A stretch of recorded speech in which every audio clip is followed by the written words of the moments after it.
Je vous demande de poser les mains l'une contre l'autre comme ça, et puis d'imaginer que entre les mains, il y a une sorte de curseur. Ce curseur est un curseur assez particulier. C'est le curseur d'enthousiasme.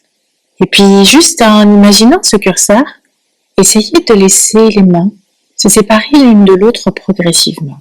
Ressentez ce qui se passe quand les mains commencent à se séparer, tout doucement, progressivement. Plus les mains se séparent et s'éloignent l'une de l'autre, et plus ce curseur est en train de monter. Plus il monte, et plus une dose d'enthousiasme augmente à l'intérieur de vous. On dit qu'il est souvent très important d'avoir de l'enthousiasme afin d'entreprendre les choses. Qu'il est très important d'être enthousiaste face à certains projets. L'enthousiasme nous permet d'avoir cette énergie, ce feu, cette possibilité de faire les choses avec joie et de persévérer. Au fur et à mesure que les mains commencent à se séparer, à s'éloigner l'une de l'autre et que ce curseur d'enthousiasme commence à monter progressivement à l'intérieur de vous. Observez ce qui se passe entre les deux mains. Connectez-vous à la sensation de la peau, des doigts, à la variation des sensations entre les différentes parties des mains. Si les sensations sont les mêmes au niveau des mains et si elles sont différentes entre les doigts et la paume. S'il y a des endroits plus chauds, des endroits plus froids, s'il y a des endroits plus vibrants et d'autres moins présents. Observez cet espace qui commence à s'agrandir progressivement entre les deux mains. Cet espace qui semble vide et qui d'un coup nous semble plus vivant. Alors posez-vous la question si une illusion peut exister finalement. Parce qu'entre ces deux mains, on pourrait imaginer des tas de choses.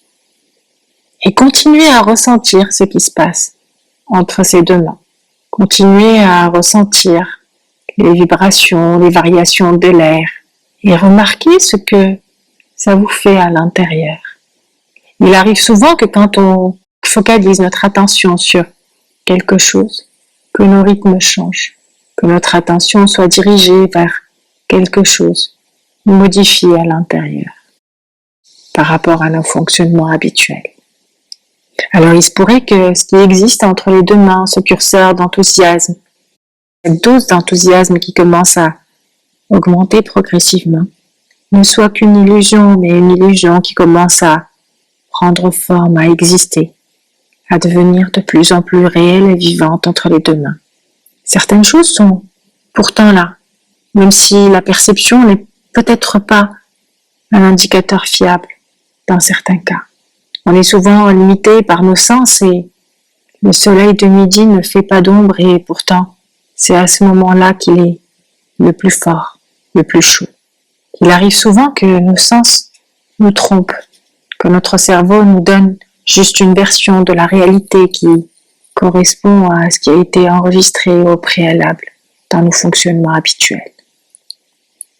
Et puis laissez-vous comme embarquer, happé par une sorte de rêverie ou un souvenir, comme si vous pouviez monter sur quelque chose pour progressivement remonter dans le temps et observer comment de plus en plus le fait de se décaler comme ça, de rentrer de plus en plus en profondeur à l'intérieur de vous-même, au contact de vos sensations, de vos perceptions les plus profondes, au contact de cet espace sur lequel vous êtes encore concentré, focalisé.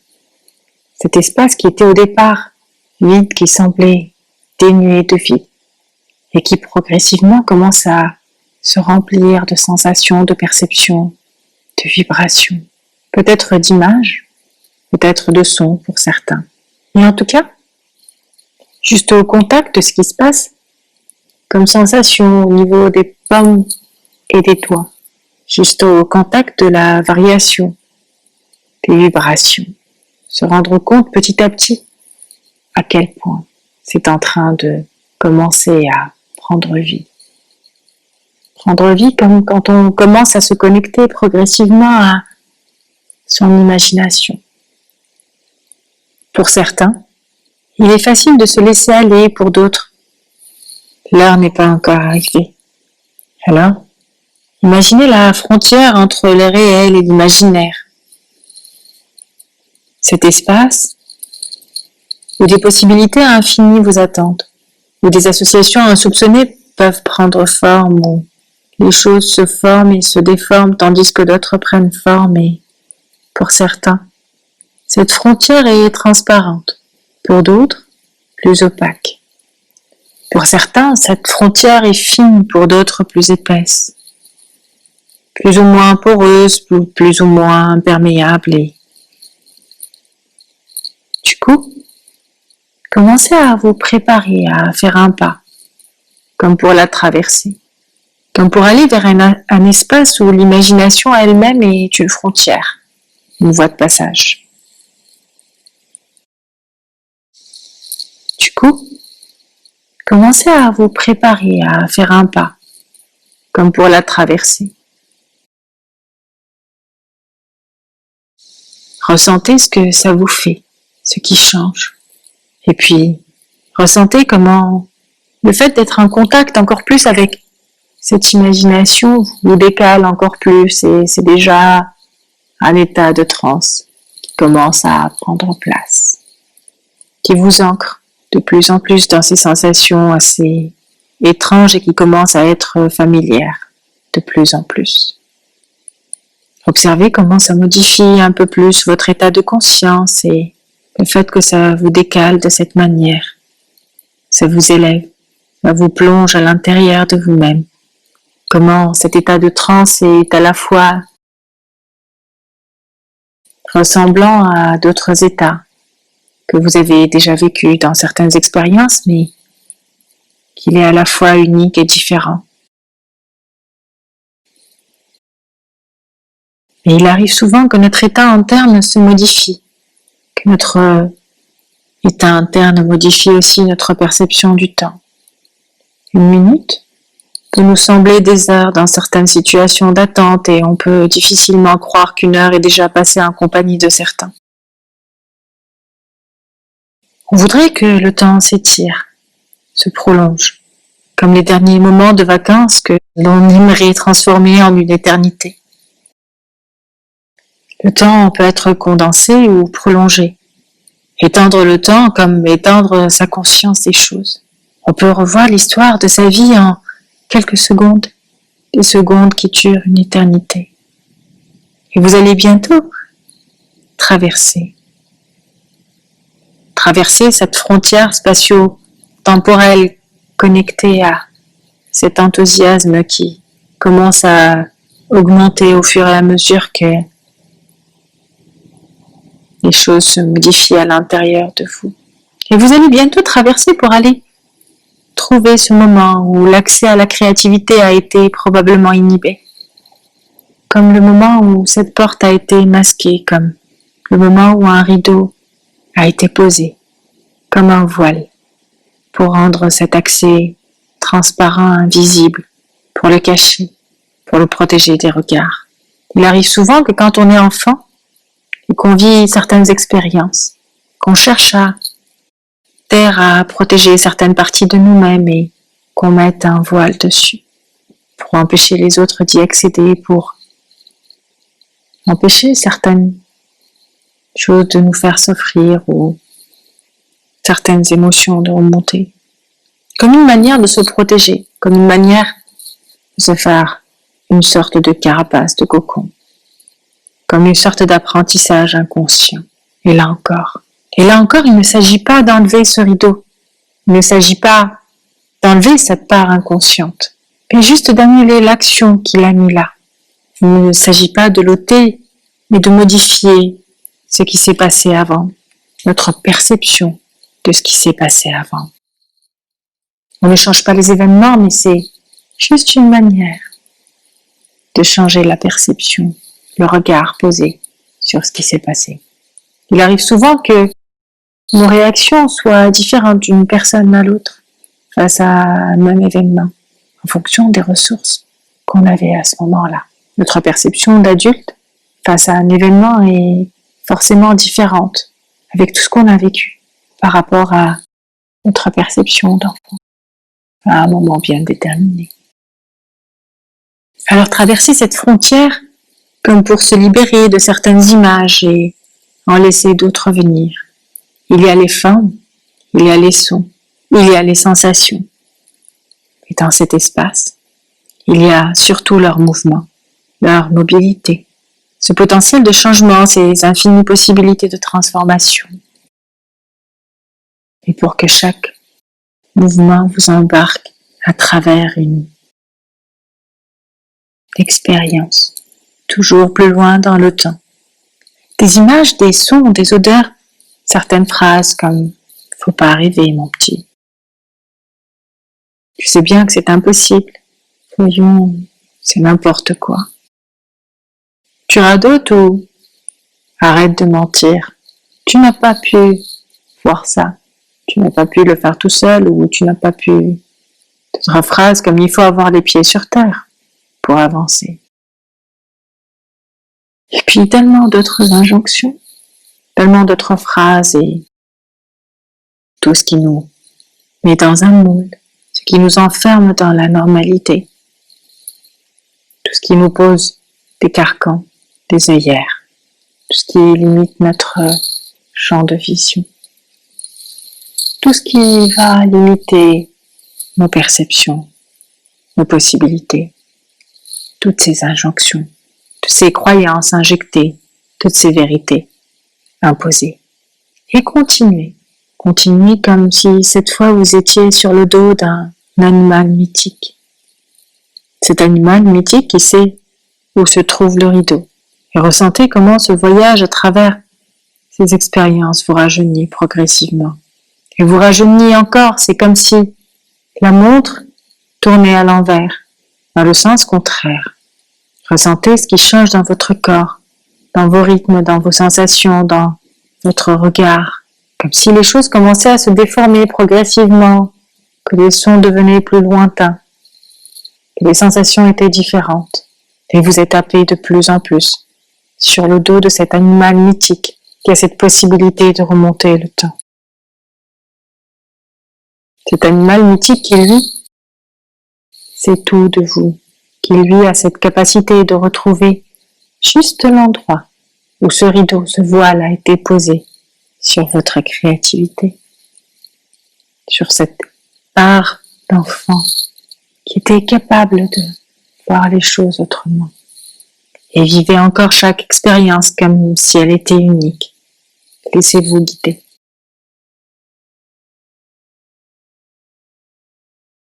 Laissez votre animal vous guider et observez, écoutez, ressentez. Certaines émotions peuvent se présenter. Pour certains, certaines images. Pour d'autres, juste des phrases, juste des mots et il arrive aussi qu'on ait juste des sensations. Alors, autorisez-les à traverser, à vous traverser, comme si c'était juste un signal de les laisser couler, pour les fluidifier, pour vous en libérer. Regardez les choses comme avec du recul, comme si ce recul vous permettait comment on peut changer notre perception des choses. Puis arriver jusqu'à cet endroit, jusqu'à cette version de vous-même, jusqu'au moment où votre animal mythique va s'arrêter. Puis regardez autour de vous, quelle version de vous-même était là et à quel moment ce voile a été posé. Observez cette version de vous-même et dites-vous que si elle est venue à votre rencontre aujourd'hui, c'est que c'était important. Regardez-la avec beaucoup de compassion, beaucoup d'empathie. Puis observez comment cette version de vous-même vous observe avec curiosité. Cette version de vous-même ne connaît pas toutes les expériences que vous avez traversées, tous les apprentissages que vous avez pu avoir, toutes les compétences que vous avez pu acquérir jusque-là, toutes les émotions que vous avez pu cumuler, certaines plutôt bien gérées, d'autres moins. Et autorisez cette partie de vous, cette version d'enfant de vous, à vous regarder avec cet œil d'enfant. Et demandez-vous ce que ce regard curieux pourrait penser de vous. Il se pourrait que si cette version de vous arrive à vous voir aujourd'hui, ça pourrait la rassurer. Voir tout ce que vous avez acquis, tout ce que vous avez pu traverser pour devenir qui vous êtes. Et puis vous, de votre côté, sur cet animal mythique, regardez cette version de vous en vous demandant simplement ce que vous voudriez lui apporter, lui donner. Parce que vous, par contre, vous connaissez bien cette version. Vous connaissez ses émotions, vous connaissez ses peurs. Et que vous savez par contre tout ce que vous avez traversé depuis, tout ce que vous avez pu rencontrer, apprendre, démystifier. Continuez à laisser cette version vous observer et allez juste rencontrer le moment qui vient, juste avant la pose de ce voile. Et puis vous qui connaissez le meilleur moyen d'aider cette version de vous, vous qui savez quelles ressources vous avez envie de lui donner, de quoi elle avait besoin à ce moment-là. Vous qui avez tout ce retour, tout ce feedback, toute cette expérience. Allez juste avant.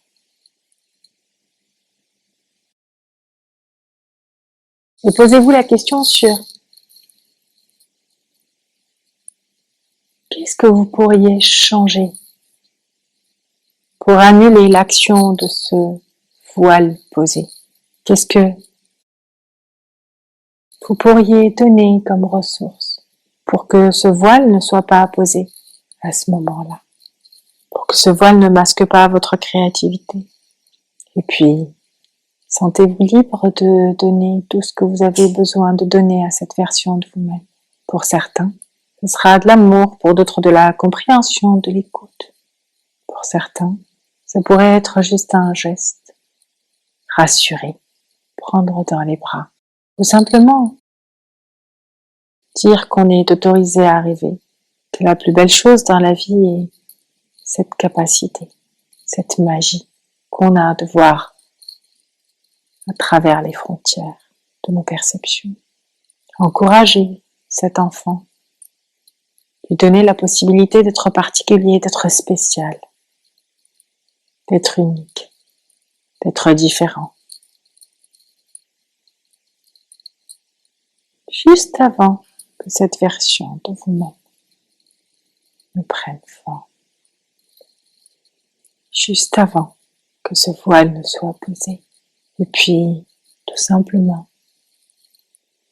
observez comment les actions que vous mettez en place transforment cette action. Observez ce qui se passe.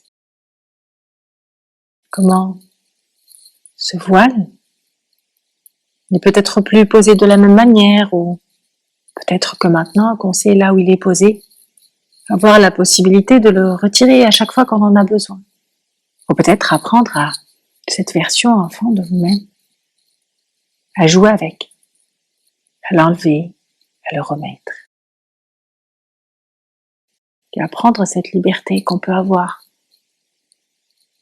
de rêver, de penser autrement, d'être différent et finalement de s'adapter en fonction des situations, mais tout en étant libre d'être soi. Puis revenez, tout doucement en observant tout ce que ça peut modifier. Observez ce que cette version de vous-même pense maintenant, ce qui change en elle, ce qui change dans ses possibilités. Maintenant que ce rideau a été levé, que cette action a été annulée, vous pouvez commencer à entamer ce voyage de retour. Et dans ce voyage de retour, demandez-vous tout ce qui aurait pu changer au niveau de vos perceptions de toutes ces expériences que vous allez traverser. Comment certains horizons s'ouvrent devant vous. Ce que ça vous fait de vous sentir plus libre. Tout ce que ça modifie à l'intérieur.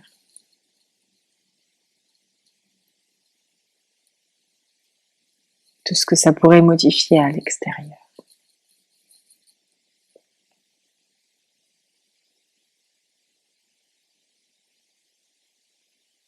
Alors,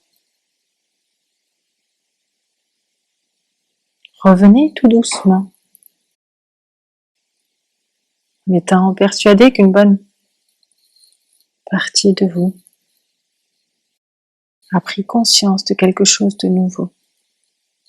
C'est comme un réapprentissage, comme quelque chose qui avait toujours existé et qu'on avait oublié, dont l'existence était voilée et qui voit le jour subitement comme ça.